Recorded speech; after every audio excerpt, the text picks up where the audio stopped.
You're listening to This Week in Germany Extra, the interview podcast that takes a close look at German society and culture.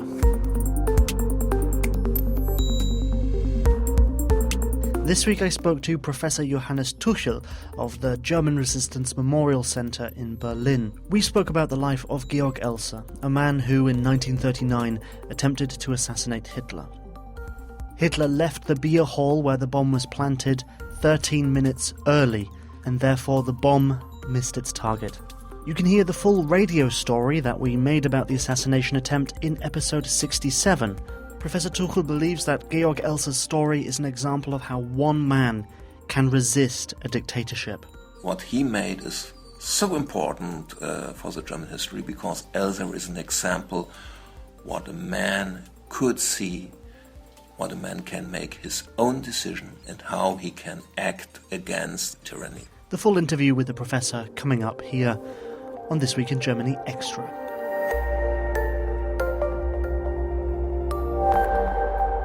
So first of all, Professor Dr. Johannes Tuchel, thank you very much for talking to me here on This Week in Germany.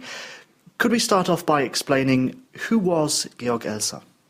Georg Elser was a carpenter. He came from a very poor family in the southern part of Germany. In his whole life, he was a very independent man. So when he has finished his apprenticeship, he walked around the Bodensee, worked here, worked there. Then he returned, because of family problems, he returned to Königsbronn, where his family lived. And when the Nazis came to power in 1933, he criticized in his village often the Nazis, and he said no when the Nazis came together. And at that time he saw that the living conditions of the workers in Germany were very bad and became worse and worse. This was his first motivation. And then in the mid-30s he saw the preparations of the Nazis and of Hitler's Wehrmacht, that the Nazis prepared a war. That was a moment Elser made a decision. Okay, and could you talk us through his preparations for the attempted assassination? Look at that time. Germany tried to throw away the Old Versailles Treaty. In 1935, they formed the small Reichswehr into the very large Wehrmacht, and they prepared new weapons and a lot of weapons, and they said we need more and more soldiers. In his point of view, Elser said, okay, the Nazis prepare a war. And look, in early 1938, the Germans invaded Austria. In the harvest of 1938, they invaded parts of Czechoslovakia, the so-called Sudetenland. And at that time, approximately in October 1938, said Elser, okay, Hitler is a modern tyranny and Hitler is preparing a war, and I'll try to avoid this war by an assassination attempt against Hitler. So he knew that the Nazis every year in November had a ceremony in a Munich beer hall, the so-called Bürgerbräukeller. Here they made the so-called beer hall putsch in 1923. And every year they made a ceremony. They came together drinking beer, some martial speeches and so on. And in November 1938, Georg Elser drove to Munich. He came into this beer hall, and he said he saw that there was only very few security people around Hitler, and he decided to make an assassination attempt. He gained access to the venue, and he found the hall was not guarded, and he was constructing a detonator mechanism and obtaining explosives in the summer of 1939. For more than 30 nights, every night he came into this beer hall when the lights went down, and he made a small apparatus, every part of this explosive mechanism he made for himself. Very careful, and he tried to do all this without noise. And he spent several weeks preparing a supporting pillar in the event hall to conceal the explosive device. That was important for him. So, this was his preparation for this event. I said he made his decision in October 1938. In September 1st, 1939, the Nazis started the Second World War with the invasion of Poland. So, Georg Elser was right. The Nazis started the war, they prepared the war. Because of these events of the first weeks of the war, Hitler decided not to go to Munich. Elser didn't know that at the time. Later, Hitler decided, okay, I will go to Munich and make my yearly speech to my old comrades, to my old party comrades. And for Elser was important that not Hitler was there at the moment. He wanted not to kill only Hitler, but all the other highest criminals of the Nazi party, Göring, Goebbels, and Himmler. So these were the people who were there at the evening of November 8, 1939. Unfortunately, Hitler left the building. There was fog, he cannot use his airplane, so he has to go by train back to Berlin. So he left the building earlier, 13 minutes earlier. He left the building and he left the assembly room unexpectedly, only minutes before the explosion, and thus evaded the assassination attempt. At the place where Hitler has made his speech was only concrete and nothing else. So, if Hitler would in this beer hall at this moment, he was killed. End of the story. What happened to Elser after the failed assassination attempt? Elser has left Munich on the morning. He tried to come to Switzerland, to escape to Switzerland. He was caught by some customs officers, and he has under his clothes a postcard of the Munich beer hall and some parts of the explosive material.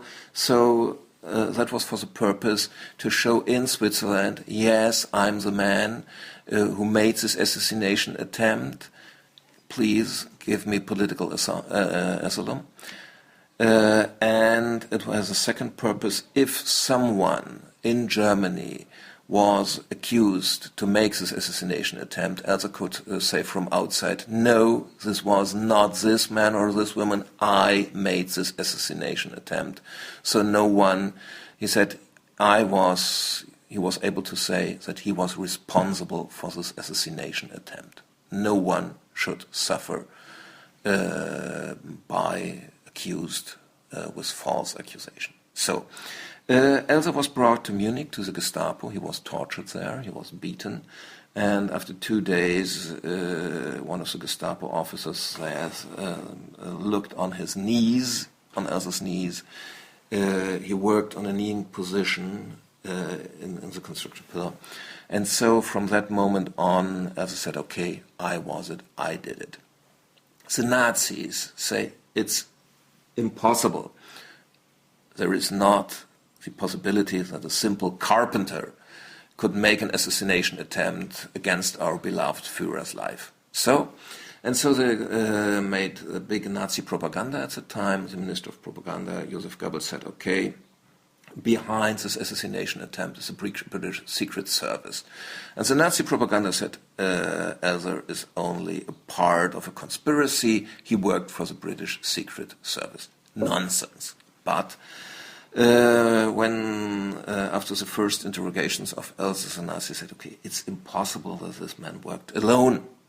We had the propaganda that this is a secret service, but could it be anything else? So they changed the interrogation team. Elser was brought to Berlin and was interviewed by a totally new interrogation team because the Nazi leadership, maybe Hitler, maybe Himmler, said, no, it's not possible that this man is alone. But also the second interrogation team had only evidence in the interrogation that Elser did it by himself. He made sketches of the pillar, he made sketches of the explosive machine, and he built a reconstruction of the explosive machine for the Gestapo. So from that moment on, the Nazis know what has happened. But later, Elser was brought to Sachsenhausen concentration camp. He was there in single custody for more than 5 years. After 5 years, he was brought to the concentration camp Dachau, and on April 9, 1945, 70 years ago, he was shot by the SS in the concentration camp Dachau. He was held for so long time in custody because the Nazis thought they would win the war. And if the Nazis had won the war, they would make a trial against the head of the British Secret Service and his instrument, Georg Elser. So, dreams and desires. The Nazis lost the war, so Adolf Hitler ordered on April 5, 1945, the execution of Elser, what took place 4 days later in the Dachau concentration camp. So, how is Georg Elser remembered today?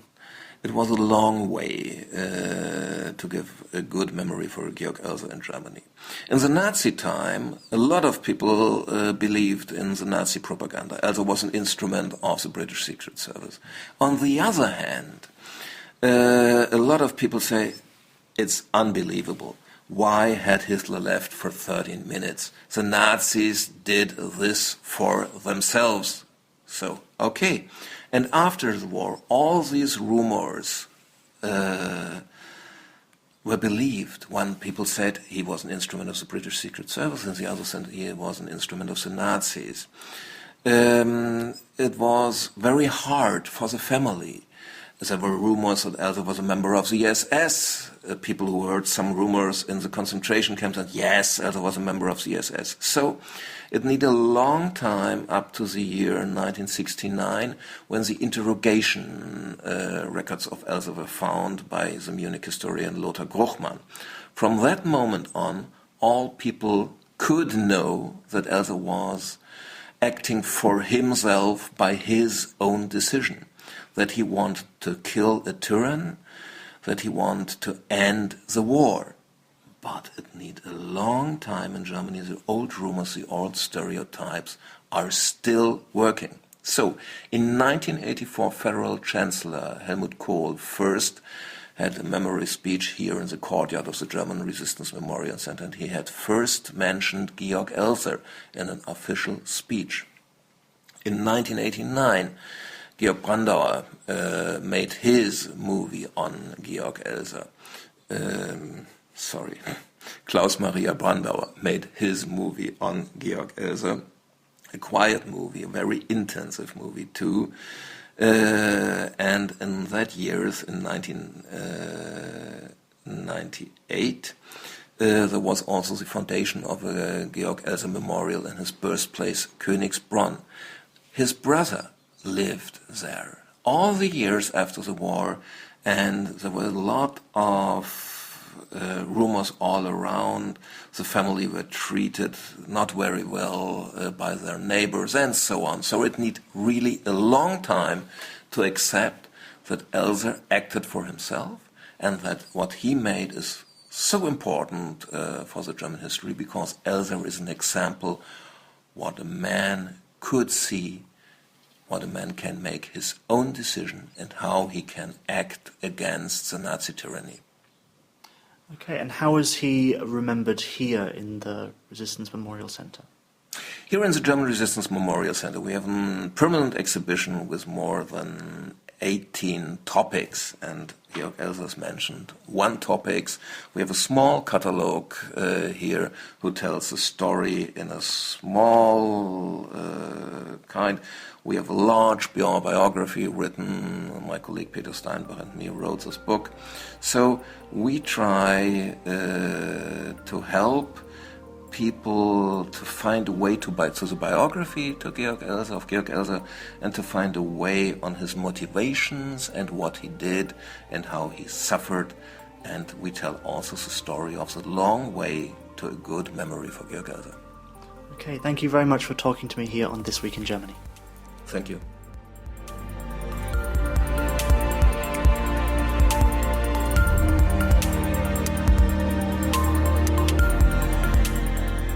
And you can hear the full story of Georg Elser's life in episode 67 of This Week in Germany.